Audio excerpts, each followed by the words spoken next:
কালী পুজোর আগের, কালী পুজোর দিনের এবং কালী পুজোর পরের কিছু ভিডিও একসাথে করে তোমাদের সবার সাথে শেয়ার করলাম। আমার বাড়িতে যেহেতু লক্ষ্মী পুজো আর কালী পুজো একই দিনে হয়, তাই জন্য সেই দিনকে আলপনায় লক্ষ্মীর পা দেওয়া সম্ভব হয় না। তাই মায়ের পা ছাড়াই দরজায় অল্প করে আলপনা দিয়ে নিচ্ছিলাম। আর যেহেতু আমাদের মেঝেটা মার্বেলের, তাই জন্য এখানে লাল ফেব্রিক দিয়ে আলপনা করলে খুব ভালো লাগে। তার মাঝে মাঝে একটু করে সাদা ফেব্রিকও দিয়ে দিই, তাহলে রঙটা আরও ফোটে। অত ভালো করে আমি আলপনা করতে পারি না ঠিকই, কিন্তু দরজার মাঝখানে মাঝখানে যতটুকু পারি ততটুকু করে দিয়ে নিই। সারা ঘরে দিতে গেলে অনেকটাই সময় সাপেক্ষ ব্যাপার, এবং আমাদের বাড়িতে যেহেতু কালী পুজো হয়, তাই জন্য অতটা ভালো মতো দেওয়াটা সম্ভব হয় না সারা ঘরে, তাই শুধু দরজাগুলোতেই দিয়ে নিই। মেন গেটের দরজা, প্রতিটা ঘরের দরজা এবং ব্যালকনির দিকের দরজা, সব দরজার চৌকাঠগুলোকেই আমরা একটুখানি করে আলপনা দিয়ে ভরিয়ে নিই। এবার কিছুটা আলপনা আগের দিন করেছি, কিছুটা আলপনা পরের দিন করেছি, তাই ওইভাবে অল্প অল্প করে ভিডিও তুলে দিলাম। এইবার আমি কালী পুজোর জন্য একটুখানি ডেকোরেশনও করেছিলাম আলাদা করে, সেটাও তোমাদের সবার সাথে শেয়ার করব। কালী পুজো এবং লক্ষ্মী পুজো আমাদের একসাথেই হয়, তো তার জন্য নিজেরাই ঘরে একটুখানি ডেকোরেশনের ব্যবস্থা করেছিলাম। প্রতিবার এমনিই ঠাকুর বসাই, কিন্তু পেছনটা বড্ড খালি খালি লাগে, তাই জন্য এবার পেছনে কিছুটা জায়গা জুড়ে ডেকোরেশন করার জন্য কিছু জিনিস অনেক দিন আগেই কিনে রেখেছিলাম, এবং কালী পুজোর প্রায় 6 দিন আগেই এটা রেডি করে দরজার এক কোণা দিয়ে রেখে দিয়েছিলাম।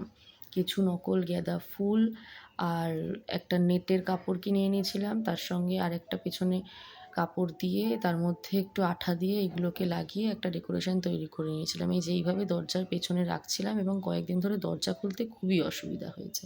তারপর পুজোর দিন এইভাবে সাজিয়েছিলাম কলা বউ, এবং তার সঙ্গে দুর্গার সরা, তার সঙ্গে নিচে মা লক্ষ্মী, আর এখানে কালী ঠাকুরকে সুন্দর করে একটা ওড়না পরিয়ে সাজিয়েছিলাম, আর পাশে শিব ঠাকুরকেও আসন থেকে নামিয়ে নিয়েছিলাম। কালী পুজোর 2 দিন আগেই কটা মিষ্টি বানিয়ে রেখেছিলাম। আমরা যেহেতু চিনি খুব একটা খাই না, তাই বাড়িতে মাঝে মধ্যে গুড় দিয়ে মিষ্টি দিয়ে এইভাবে একটু মিষ্টি বানিয়ে নিই। তো দুধটা প্রথমেই জাল বসিয়ে ছানা কেটে নিয়েছিলাম, এবং তারপর তার সাথে সাথে কিছুটা বেসন গুলে নিচ্ছিলাম, যাতে একটু লাড্ডু বানাতে পারি।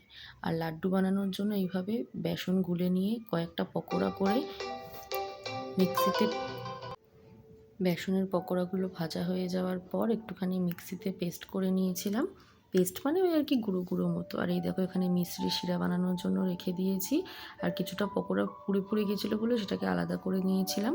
আর এখানে ছানার জল ঝরিয়ে নিয়েছি। লাড্ডু বানানো হয়ে গেছে। মাঝখানের ভিডিওগুলো অত করতে পারিনি, যেহেতু একাই ঘরে কাজ করছিলাম এবং তাড়াহুড়ো করে প্রতিটা কাজ তাড়াতাড়ি করে করার জন্য আর ভিডিও অত ভালো করে করতে পারিনি, তাই লাড্ডু করে নিয়েছিলাম। আর এখানে ছানাটাকে পাশে একটুখানি ময়দা দিয়ে মেখে নিয়েছিলাম, নিয়ে সেটাকে একটু শেপ করে কেটে চিত্রকূট মিষ্টি ভাজার জন্য বসিয়ে দিয়েছি। এবার সেই মিষ্টিগুলো ভাজা হয়ে যাওয়ার পর ওই যে চিনির শিরাটা করে রেখেছিলাম, চিনির না মানে মিষ্টি দিয়ে যে শিরাটা করে রেখেছিলাম, সেই শিরার মধ্যে চুবিয়ে সারা রাত রেখে দিয়েছিলাম। মিষ্টিগুলো পরের দিন খেয়েছিলাম।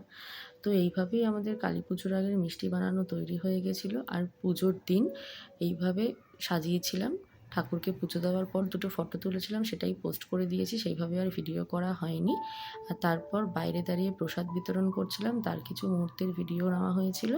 আর এই যে ও বারবার ভেতর থেকে খিচুড়ি বালতি করে এনে দিচ্ছিল, ভিডিওতে আসছিল না বলে, যে ভিডিও তুলেছে সে বলছিল দাদা তুমি একটু সামনে এসে দাঁড়াও, তোমাকেও একটু তুলে দিই।